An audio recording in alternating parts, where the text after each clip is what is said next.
திருப்பாடல் 2.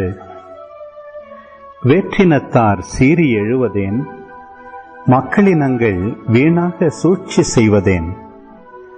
ஆண்டவர்க்கும் அவர் தம் அருள் பொழிவு பெற்றவர்க்கும் எதிராக பூ உலகின் அரசர்கள் அணிவகுத்து நிற்கின்றார்கள். ஆள்வோர் ஒன்று கூடி சதி செய்கின்றார்கள். அவர்கள் பூட்டிய தலைகளை தகர்ப்போம், அவர்கள் வைத்த கண்ணிகளை நம்மிடமிருந்து அறுத்தெறிவோம் என்கின்றார்கள். விண்ணுலகில் வீற்றிருப்பவர் எள்ளி நகைக்கின்றார். என் தலைவர் அவர்களை பார்த்து ஏளனம் செய்கின்றார். அவர் சினமுற்று அவர்களை மிரட்டுகின்றார். கடுஞ்சினத்தால் அவர்களை கலங்கடிக்கின்றார். என் திருமலையாகிய சீயோனில் நானே என் அரசரை திருநிலைப்படுத்தினேன்.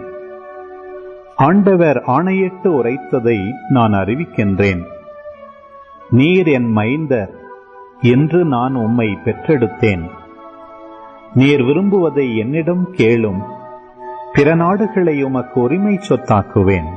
பூ உலகை அதன் கடை எல்லை வரை உமக்கு உடைமையாக்குவேன்.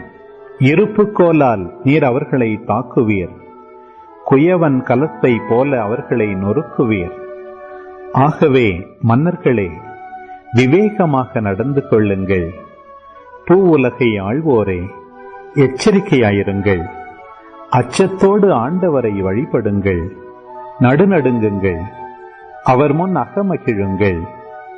அவர் சினங்கொள்ளாதபடியும் நீங்கள் வழியில் அழியாதபடியும் அவரது காலடியை முத்தமிடுங்கள்.